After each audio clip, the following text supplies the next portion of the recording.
Didier Arafat avant le tragique accident survenu en août 2019? Continue-t-elle de vivre dans l'amertume pleurant la mort de son mari tous les jours ou est-elle réellement passée à autre chose? Si elle est passée à autre chose, comment vit-elle actuellement sa vie et que pensent ses fans à son sujet? C'est bien ce que nous verrons dans la vidéo du jour. Si c'est votre première fois de découvrir la chaîne SuperActu, nous vous conseillons de vous abonner car nous ne manquons pas de publier des rumeurs choquantes et des actualités super intrigantes du moment. Comment Carmen Sama vit-elle actuellement? Avant d'y parvenir, parlons de l'histoire de cette dame qui a souvent été le sujet de plusieurs polémiques en Côte d'Ivoire. Carmen Sama, de son vrai nom, Yao Maryse Carmen, est la femme qui a su faire sienne le feu Didier Arafat avant son décès. Ce dernier a lui-même reconnu avoir mis fin à certaines mauvaises habitudes depuis qu'il s'est mis en couple avec cette jeune dame âgée de 23 ans. Tout allait si bien entre le jeune couple avec une vie déjà réussie et avenir plus prometteur jusqu'à un soir d'août 2019 où survint un accident de circulation dans lequel Carmen perdit son mari. En effet, Carmen était totalement inconnue du public avant sa rencontre avec le feu Didier Arafat.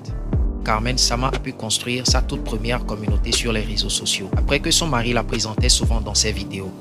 Elle s'est mariée traditionnellement avec Daichi le 26 décembre 2018 et pendant qu'ils étaient sur le point de se marier officiellement, le drame survint.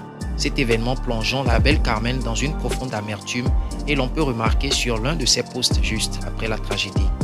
Tu as laissé les personnes que tu aimais le plus au monde et tous les préparatifs du mariage. Finalement, j'épouse qui dans environ 4 mois. Et Rafna. Rafna est en fait la fille de Karma qu'elle avait enfantée pour Daichi. Pour s'occuper et subvenir aux besoins de sa fille après la mort de son mari, Carmen s'est maintenant lancée dans le business. En effet, Carmen a lancé une marque de vêtements pour enfants qui porte le prénom de sa fille. Un projet qui aurait été pensé par Didier Arafat lui-même après la naissance de la petite. Après avoir passé un moment à digérer sa perte, elle a décidé de profiter de la vie en passant à autre chose. Aujourd'hui, avec plus de 1 300 000 abonnés sur Instagram, la belle dame fait la pluie et le beau temps. Elle met en bio sur sa page Instagram, influenceuse et femme d'affaires suivie du lien de la boutique pour enfants qu'elle a su créer. Elle poste souvent des photos et vidéos attirantes et provocantes qui ne cessent de séduire les internautes. Les fans de Didier Arafat lui reprochaient de faire comme si elle n'avait pas perdu son mari. Tout de même, elle a fini par s'habituer aux critiques car elle a compris que si elle devrait écouter tout le monde, elle finira par ne plus vivre sa vie. Elle a alors décidé de profiter pleinement de la vie en se foutant du regard des autres. On peut ainsi voir Carmen profiter de la vie de Moula dans les hôtels les plus chers du monde, dans des voitures de rêve et beaucoup plus. Elle a réussi à se forger un mental de fer face aux critiques des gens. Sur ce post, on peut remarquer sa nouvelle idéologie.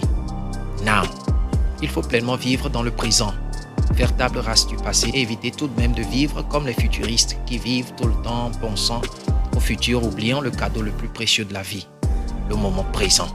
Autant se focaliser sur le présent et avancer. Nous voici à la fin de la vidéo. Dites-nous ce que vous pensez de Carmel et de sa nouvelle façon d'embrasser la vie. N'oubliez pas avant de partir d'aimer la vidéo si c'est le cas, puis de vous abonner à la chaîne afin de ne rater aucune de nos prochaines publications. À la prochaine. Ciao.